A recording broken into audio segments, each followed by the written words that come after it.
Telangana assembly వాడివేడి చర్చకు వేదికైంది. బడ్జెట్పై ప్రసంగం సందర్భంగా అధికార విపక్ష నేతల మధ్య మంటలు చెలరేగాయి. కానీ ఇంతటి రసవత్తర సీన్లలో ఎక్కడ కేసీఆర్ కనిపించలేదు. ఆయన మాట వినిపించలేదు. అంతా ఎక్స్పెక్ట్ చేసినట్టే ఆయన మొన్న చుట్టపు చూపుగా అసెంబ్లీకి వచ్చి వెళ్ళిపోయినట్టుగా అనిపిస్తోంది. ఇది పక్కన పెడితే అసెంబ్లీలో విపక్షం సంధించిన ప్రశ్నలు ఏంటి, దానికి అధికార పక్షం ఇచ్చిన కౌంటర్లు ఏంటి, కాంగ్రెస్ ఇచ్చిన హామీలు, గత బీఆర్ఎస్ ప్రభుత్వం పాలసీలో జరిగిన అవకతవకలు, ఇవే అంశాలపై అసెంబ్లీలో హాట్ డిబేట్ కొనసాగింది. ముందుగా హైలైట్ ఏంటంటే విపక్షానికి తగిన సమయం కేటాయించారు speaker. BRS MLA Harish Rao గంటకు పైగా సభలో ప్రసంగించారు. అంతేకాదు బడ్జెట్లో రైతు భరోసాతో పాటు పెన్షన్ల పెంపు వంటి అంశాల ప్రస్తావన లేదంటూ ఫైర్ అయ్యారు ఆయన. కాంగ్రెస్ ప్రభుత్వం ప్రవేశపెట్టిన బడ్జెట్ అంకెల గారడీగా ఉందన్నారు. గత ప్రభుత్వం తీసుకొచ్చిన కేసీఆర్ కిట్ కానీ న్యూట్రిషన్ కిట్ స్కీమ్లను కొనసాగించాలని డిమాండ్ చేశారు.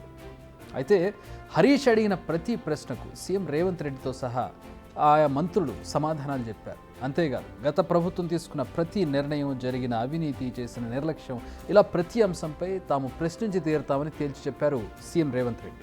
రంగారెడ్డి జిల్లాలో ఉన్న ఆస్తులు అమ్ముకుంటారు. ఇవాళ చేవల్ల ప్రాజెక్టును మొత్తం నిర్వీర్యం చేసి ఇంకా సిగ్గు లేకుండా ఈడికొచ్చి మేము వెలుగబెట్టినామని ఇవాళ ఈడికొచ్చి మాటలు చెప్తుండ్రా. కాంగ్రెస్ పార్టీకి పోయినసారి 19 మంది ఎమ్మెల్యేలు ఉంటే 5 మంది 6 మంది అని ఎట్లా లెక్కలు చెప్తాడు అధ్యక్ష. ఇవాళ తెలంగాణ సమాజం మొన్న జరిగిన శాసనసభ ఎన్నికలల్లో కాళ్ళు చేతులు ఇరిసేసిండ్రు. అయినా మారకపోతే పార్లమెంట్ ఎన్నికలలో ఉరి తీసిండ్రు. గుండు సున్నా ఇచ్చినాక కూడా బుద్ధి మారకుండా ఇట్లా మాట్లాడు కరెక్ట్ కాదు అధ్యక్ష. విద్యుత్తు మీద కూడా నేను మా మంత్రివర్యులు చెప్తారు, విద్యుత్తులో కేంద్ర ప్రభుత్వాన్ని మేము ఏదో పోరాటాలు చేసినామని తప్పుడు ఒప్పందాలు ఏమేం చేసిండ్రో, మీటర్లు పెట్టడానికి ఒప్పుకున్న అనుమతులు ఏంటో అన్ని లెక్కలు తీసి ఇదే సభలో పెట్టి కడుగుతాము. ఇప్పుడు మీ ద్వారా వారు నిజంగానే చాలా నిజాయితీగా నడుపుంటే నేను ఒక్కటే మాట అడుగుతున్నా, బతుకమ్మ చీరల మీద, కేసీఆర్ కిట్ల మీద, గొర్రెల పంపకాల మీద, ఈ 3 పథకాల మీద మీరు గొప్ప పథకాలు అంటున్నారు కదా, దీని మీద విచారణకు సిద్ధంగా ఉన్నారా? దీని మీద సమాధానం చెప్పండి అని నేను అడుగుతున్నా అధ్యక్ష. ఔటర్ రింగ్ రోడ్ను 7,000 కోట్లకి అప్పగించడం, గొర్రెల పేరుతో కోట్ల రూపాయల స్కామ్, గొప్ప పథకం అని చెప్పి బతుకమ్మ చీరలో చేసిన అవినీతి, కురుమా యాదవ సోదరులను దోచి కోట్ల రూపాయలను వెనకేసుకోవడం, కాళేశ్వరం ప్రాజెక్టులో జరిగిన అవినీతి, బీఆర్ఎస్ హయాంలో జరిగిన భూముల అమ్మకం విలువల లెక్కలు, పాలమూరు ప్రాజెక్టుకు 10 ఏళ్ల పాటు చేసిన ద్రోహం, రంగారెడ్డి జిల్లా ఎడారిగా మారడానికి గల కారణాలు, ఇలా ప్రతి అంశంలో జరిగిన అవినీతిని, అవకతవకలను బయటికి తీస్తామంటూ సభ సాక్షిగా సీఎం రేవంత్ తెగేసి చెప్పారు.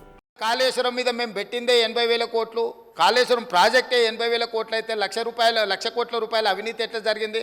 రాహుల్ గాంధీ గారు లీడర్ కాదు రీడరు అని ఇట్లాంటి మాటలు వీళ్ళే మాట్లాడారు. ఇప్పుడేమంటుండు, ఇప్పటి వరకు మేము 94,000 కోట్ల రూపాయలు కాళేశ్వరం ఖర్చు పెట్టినామంటున్నాడు. నిన్నటికి నిన్న పోయి చూసిర్రు ఎట్లా కూలిందో, ఇంకేమైనా మిగిలిందా లేదా అని. ఇవాళ ఇన్ని తప్పిదాలు చేసి ఉన్నాయని నమ్మి రంగారెడ్డి జిల్లాలో తమ రంగారెడ్డి జిల్లా నుంచి రిప్రజెంట్ చేస్తున్నారు అధ్యక్ష. మా యాదవ్ సోదరులు అమాయకులు, మంచోళ్ళు, నమ్మితే ప్రాణం ఇచ్చేటోళ్ళు, మా కుర్మ యాదవ్ సోదరులను అడ్డం పెట్టుకొని వందలాది కోట్ల రూపాయలు. ఇంకేంటంటే అంతా ఎక్స్పెక్ట్ చేస్తుంటే మాజీ సీఎం కేసీఆర్ సభకు రాలేదు. ఇంతకు ముందు కూడా చెప్పుకున్నాం మనం. కేవలం బడ్జెట్ ప్రవేశపెట్టినప్పుడే వచ్చి ఎలాంటి చర్చ జరపకుండానే వెళ్ళిపోయారు. కాంగ్రెస్ సర్కార్ ప్రవేశపెట్టిన బడ్జెట్ను విమర్శించారు కేసీఆర్ మీడియా పాయింట్లో. సభకు వచ్చి అందులోని లోటుపాట్లను చెబుతారని అంతా ఎక్స్పెక్ట్ చేశారు. ఎండగడతామని కూడా అదే సందర్భంగా చెప్పారు. బట్ ఆయన ముఖం చాటేశారు. నిజానికి ఈ విషయం బిగ్ టీవీ ముందే చెప్పింది. ఆయన పదవీ గండం నుంచి తప్పించుకోవడం, బడ్జెట్ రోజైతే ఎవరు చర్చ జరపడన్న నమ్మకంతోనే ఆయన అసెంబ్లీకి వచ్చారు. ఇప్పుడు సభకు రాకుండా మేము చెప్పింది నిజమని నిరూపించారు కేసీఆర్.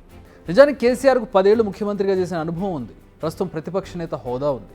వీటిని ఉపయోగించి ప్రజలకు మంచి చేసే పాలసీల్లో ప్రభుత్వానికి సూచనలు చేయొచ్చు. నిజంగా లోటుపాట్లుంటే ఎత్తి చూపించవచ్చు, నచ్చకపోతే విమర్శించవచ్చు, లేదా ఉన్న పాలసీలను సరిదిద్దవచ్చు. అంతేకాకుండా గత పాలనపై అనేక ఆరోపణలు ఉన్నాయి. వాటన్నిటికీ ఆయన సంజీష ఇచ్చుకోవచ్చు.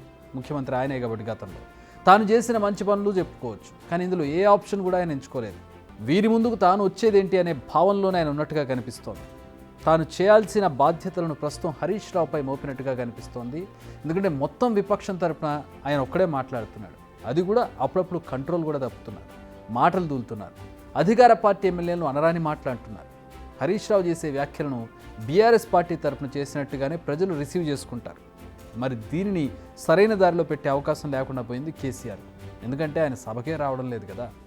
అందరితో పాటు ఆయన కూడా సభా ప్రసారాలను టీవీలోనే చూస్తున్నారు. సో మందలించే సూచనలు అందించే అవకాశం లేదు. ఇక ముందైనా కేసీఆర్ సభకు వస్తారా? ఎందుకంటే జూలై 31 వరకు సభ కొనసాగనుంది. ఆలోపైన వస్తారా, లేక మళ్ళీ రాజ్యాంగంలోని నిబంధనల ప్రకారం డెడ్ లైన్ వచ్చే వరకు ఎదురు చూస్తారా? ఆయనకే తెలియాలి. బిగ్ టీవీ అవుట్లుక్ కథనాలు నచ్చితే వెంటనే బిగ్ టీవీ ఛానల్ ను సబ్స్క్రైబ్ చేయండి.